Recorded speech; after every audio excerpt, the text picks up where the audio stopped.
estão pessoas de todas as cores também, né? A gente está com os amarelos, está com os brancos, está com os índios, né?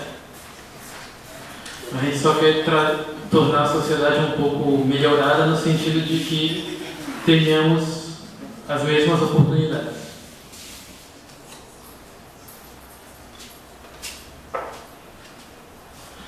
Então, na literatura de Carolina de Jesus, tal como a Bagna Bosco fala, que é uma que escreve sobre ela, um artigo, em 2002, vai dizer que ela simboliza o que escapou e continua escapando aos olhares progressistas da modernização, que são as fraturas da miséria ecológica, econômica, emocional e relacional.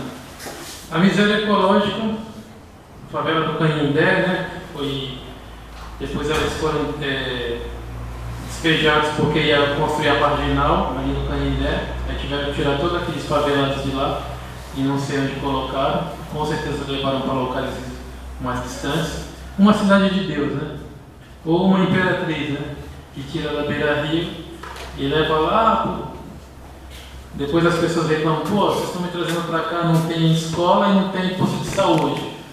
Estão me dando a casa Minha Vida, mas cadê a escola e cadê o posto de saúde, né?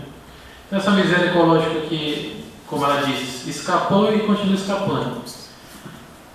Aí vocês podem pensar a realidade de Tocantinópolis, ou as promessas de barragem quando são instaladas, né? Aqui perto. E agora mais uma briga lá próximo da gente que o colega foi. Serra Quebrada.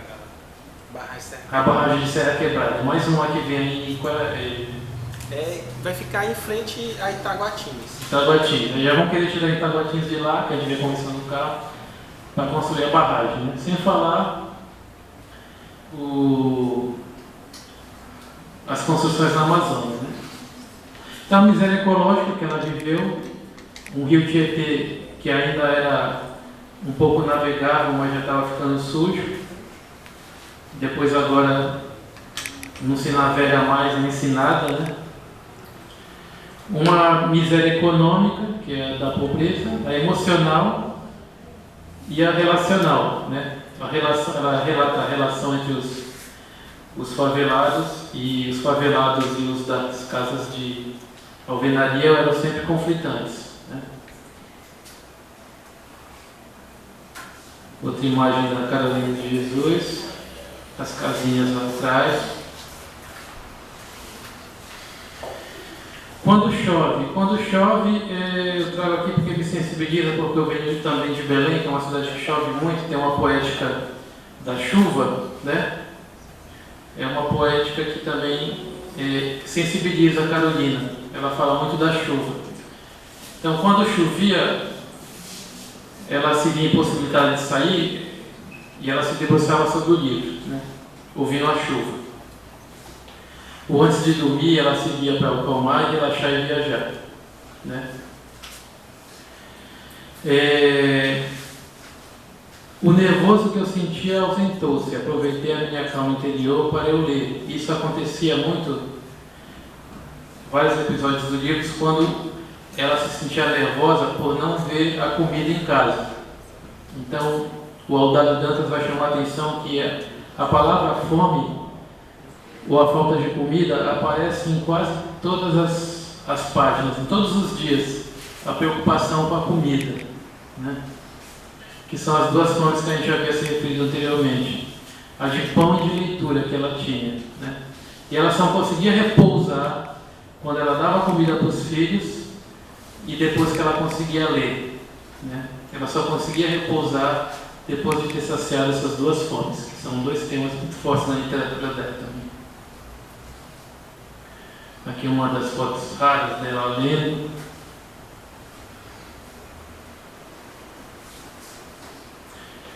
Como mulher, pouco se sabe sobre o primeiro marido dela, ao menos eu pouco pesquisei quem foi o primeiro marido dela, com quem ela teve os 3 filhos, né?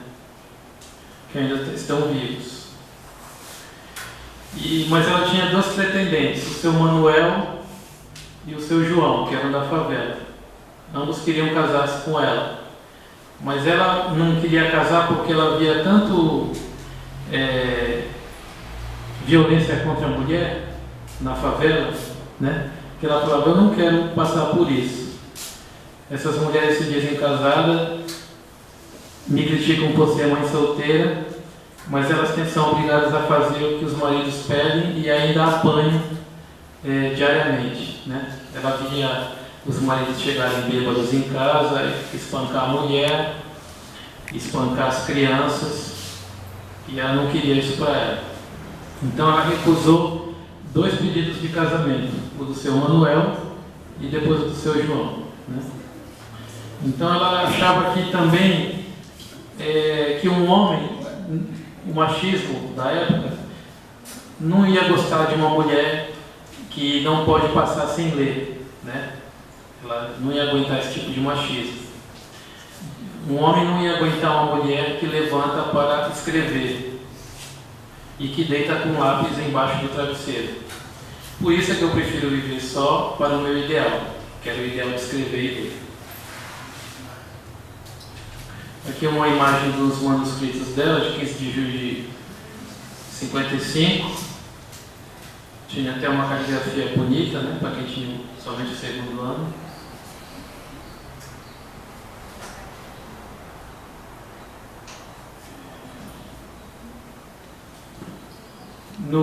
Na temática ser mulher e escritora, não querer um homem que talvez não aceitasse como leitor e escritora, né? Em favor de outro desejo, de outro prazer que não ocorre no homem, né? Aí me lembrou, sempre a minha avó dizia que ela, como mulher, no interior do Maranhão, ela não aprendeu a ler e escrever porque a mãe dela falou, não, tu não vai aprender a ler e escrever porque tu vai escrever carta de amor para o teu namorado. Aí ela escreveu analfabeta. Eu ainda tinha esse preconceito também na época. A obra de Carolina de Jesus vai ganhar o mundo, então, depois de Quarto de Despejo, lançada em novembro de 60. E algumas versões dizem que foi traduzida para 13 línguas, outras versões dizem que foi traduzida para 15 línguas, outras versões dizem que foi traduzida para 20 línguas, ou mais, né? Essa é uma versão italiana, né? Quarto de Despejo, Prefazeu nele Morale. Um outro livro dela, que é o Pedaços de Fome, é um livro difícil de conseguir, eu estou atrás desse, né? Lembrando que a questão da fome, né, uma questão sempre presente, eu me repito, que o próprio, uma das obras-primas do Solano Trindade é o Tem Gente com Fome, né? Não sei se já leram. Uma obra curtinha, Tem Gente com Fome, tem gente com fome. Aconselho a buscar. Eu fiquei assustado porque eu pedi para minha esposa comprar, ela comprou e pagou. Aí a questão da comercialização, R$27, velho. Mas acho que dava para conseguir um selo e tal, né? Quem ganha não é o Solano, né? Quem ganha é a editora, né? Então dá para fugir disso, tá? Com a internet dá para fugir disso. Esse daqui eu paguei 32, que eu estava com pressa em adquirir essa última edição, né? Mas dá para conseguir por 10 uma versão mais antiga, tá? Então uma desculpa para não ler hoje. Aliás, tem as bibliotecas também, né? Essas coisas demoram a chegar aqui. E não esquecendo que também a gente está falando de um movimento de literatura de favela sudeste, né? Marina Jesus de São Paulo, Solano Trindade no Rio, um pouco sudeste. A gente tem que descobrir também esses escritores da nossa região. Está cheio, né? Está cheio de escritor em Tocantinópolis, em Imperatriz. Tem que descobrir esses escritores, né?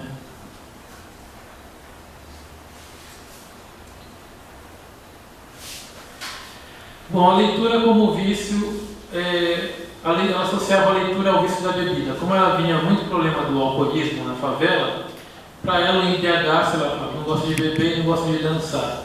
Eu me embriago e danço com meus filhos, com as minhas viagens, né? Então o embriagar-se para ela era viajar pelo desconhecido, fugir da dura realidade, e ela se imergia no sonho, na fantasia, na própria imaginação. Era o embriagar-se, né? Um exercício de imaginário. Aqui mais uma foto dela, Vai Silenciar Vozes Faveladas, né? quando ela recebe críticas num jornal paulistano. Ali ela autografando uma obra dela antes de lançamento de livro.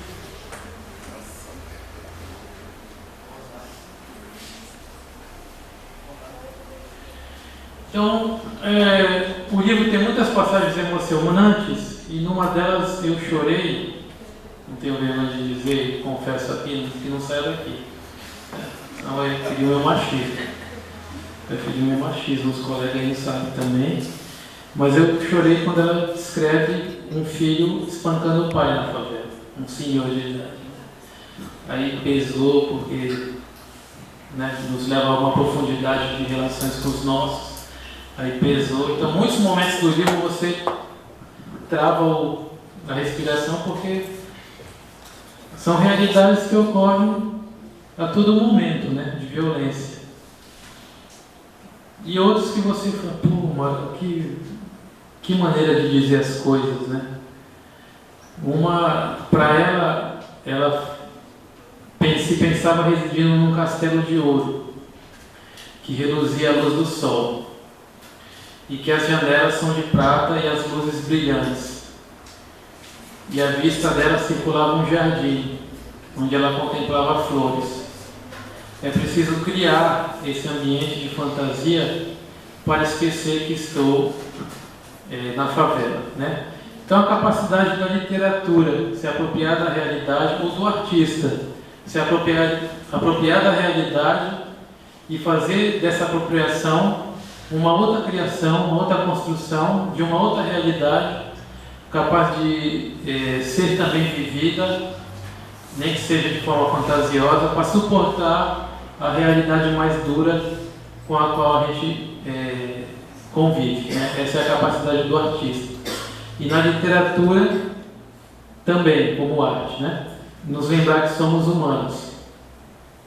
E a literatura com um objetivo que não é pouco, de nos tornar mais humanos ainda, na nossa construção de humanidade, né?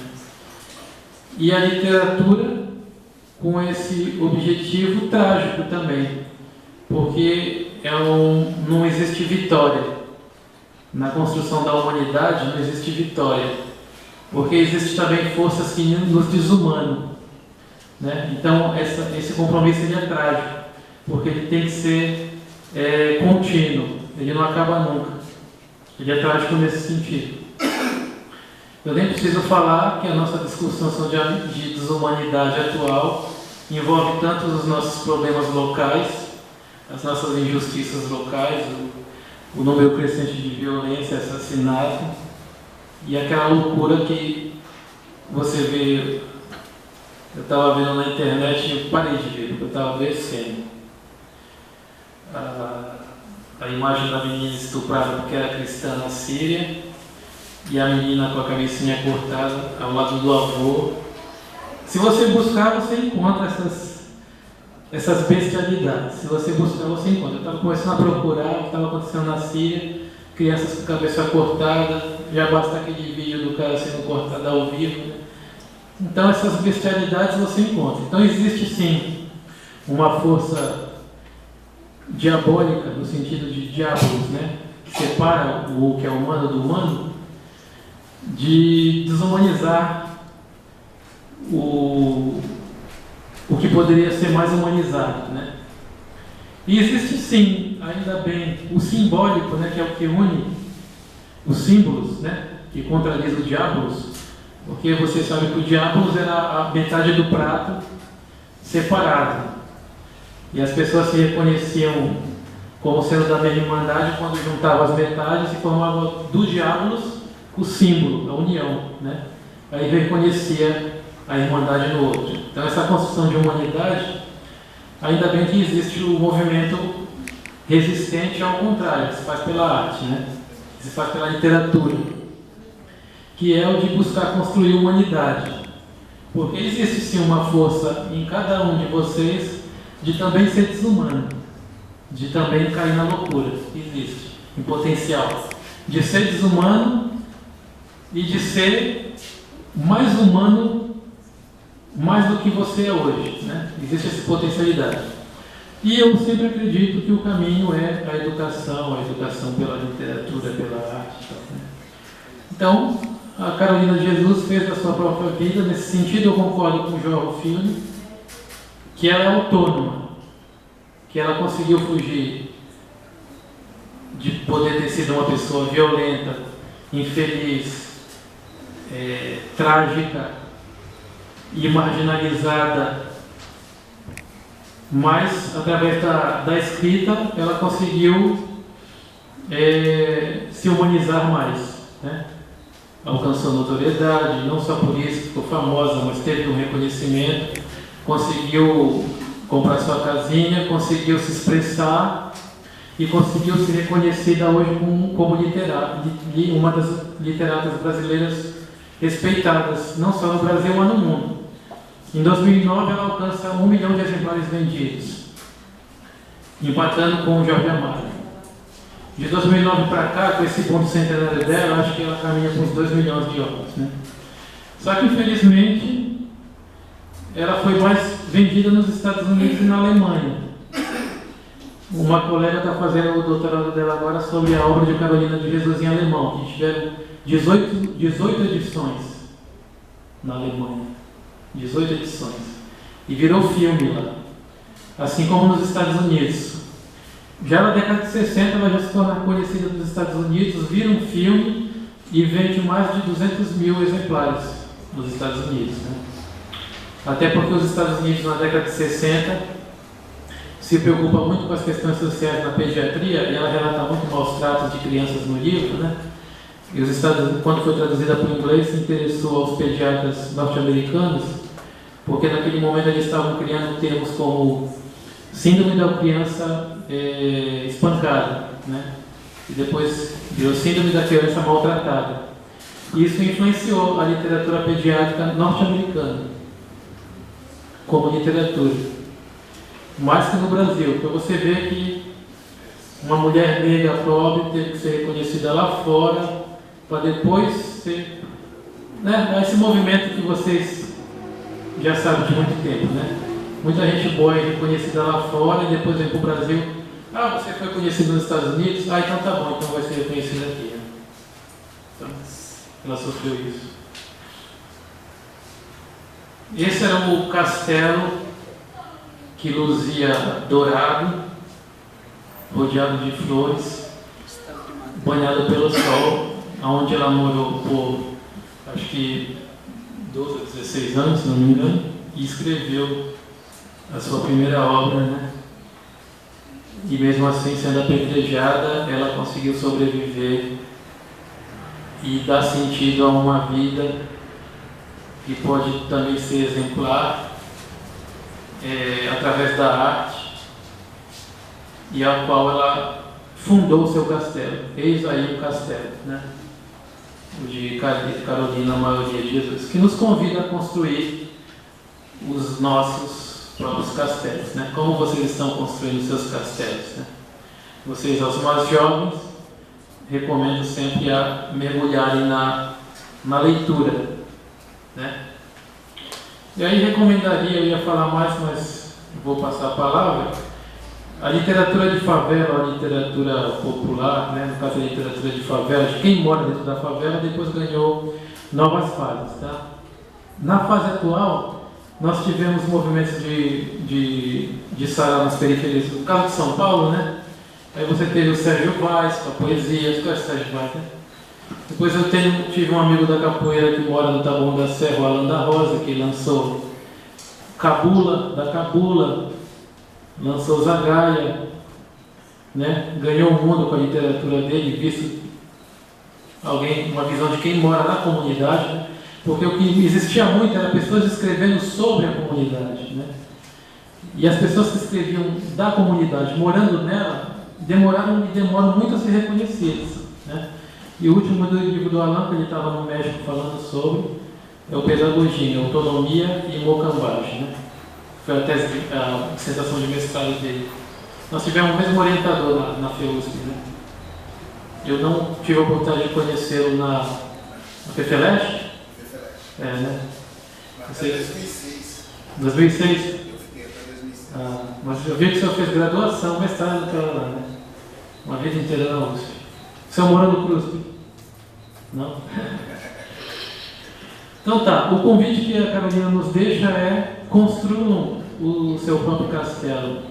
Seja que caminho vocês escolherem, o da arte, o da pedagogia, né? Mas construam o seu castelo e não tem como construir nossos castelos de forma mais primorosa do que buscar a leitura, tá? Eu sou um leitor que hoje eu sou viciado em leitura, mas eu demorei a pegar ritmo e demorei a sacar que é um caminho muito importante, né? Que permite ter as atividades mais práticas, mas a leitura é o convite de Carolina Maria de Jesus, tá? Então, a nossa biblioteca que nós fundamos na CAEMA se chama Biblioteca Comunitária Cultural Carolina Maria de Jesus, em homenagem a ela, ao centenário dela, né? O nosso Centro de Cultura Negra se chama Nego Costa, que é outra personagem que você merece ser conhecido também. Um cearense que se criou perto de Caxias e liderou mais de 3.000 quilombolas na época da Balaiada, tá? Uma história interessantíssima também, de revolta e de... Os pedagogos, ele cria colégios dentro dos quilombos. Interessante ver como isso foi feito. E aí eu trago um pouco e peço e passo a fala aos parceiros que estão nessa construção de humanidade através do malabares, do teatro de rua, da arte, né?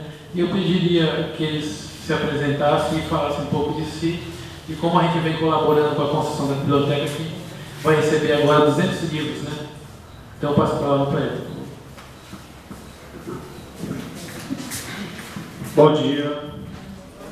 Meu nome é Cleiton, eu venho trabalhando com arte de rua desde 2008.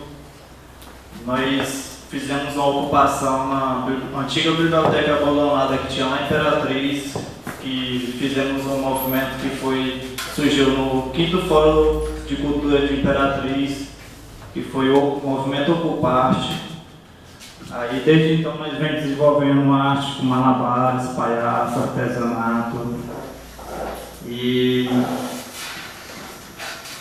desde então nós vemos buscando mais experiência, mais sabedoria, lendo, praticando e sempre atrás de companheiros, como nós vemos sempre encontrando companheiros, sempre tem muitas companhias como o professor Mamute, também tem várias parcerias, tem a poeta Lília Diniz, que sempre nos apoia lá de Imperatriz.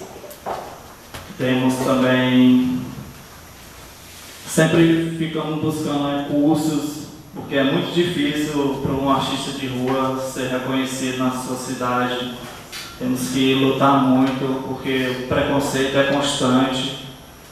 O artista de rua, ele sempre está sendo rejeitado por uns e está sendo também apoiado por outros. Isso é muito importante para nós, o apoio da população. E é um pouquinho assim, de mim que eu estou sempre buscando assim, a felicidade, porque é muito difícil viver num sistema assim, independente, de forma independente, sem, como as pessoas falam, sem um trabalho, né? Sendo que nós também é um trabalho nosso, porque nós vivemos disso, da arte, da cultura. Recentemente agora nós fomos aprovados num projeto de incentivo ao circo, que foi o projeto Carequinha. Foi só duas companhias aqui do Maranhão, que foi nós e outra lá em Carolina, lá de Imperatriz. E também agora nós estamos buscando mais experiência, que esse processo nosso é mais de formação, até nós conseguir obter o nosso objetivo mesmo de formação é muito complexo, muito distante. Então, para nós conseguir, tem que ter no mínimo uns 12 anos de experiência para nós conseguir se dizer que é um palhaço mesmo, que é um artista.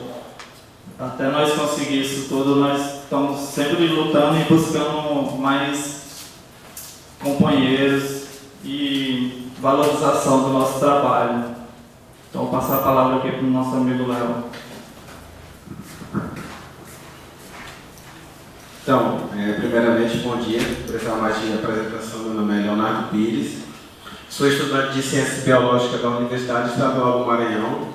Primeiramente, agradecer ao convite do professor Fábio Cardias, que compõe a colaborador no grupo THC, Troco de Habilidades e Ciências, o convite do professor João Batista a estarmos aqui na Universidade Federal do Tocantins, para que a gente possa cada vez mais fortalecer esse laço entre as instituições, porque moramos numa região onde é historicamente a região de conflitos e a região de luta, porque a região do Bico do Papagaio é a região onde se encontra realmente a revolução e realmente a diferença do potencial, seja ecológico, humano, está nessa região. Por isso que tem grandes empreendimentos querendo cada vez mais se instalar na nossa região.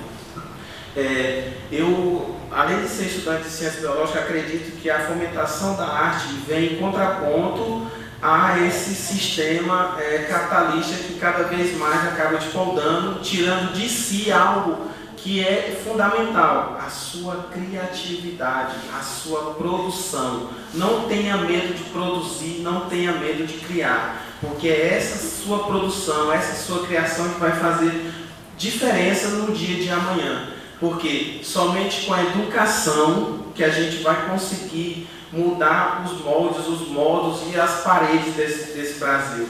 Não é... Infelizmente não podemos negar que somos todos alienados, mas a gente tem que potencializar a nossa educação e direcionar ela, seja ela no âmbito urbano, seja ela no âmbito rural. O THC hoje, ele já não é mais somente da esfera artística.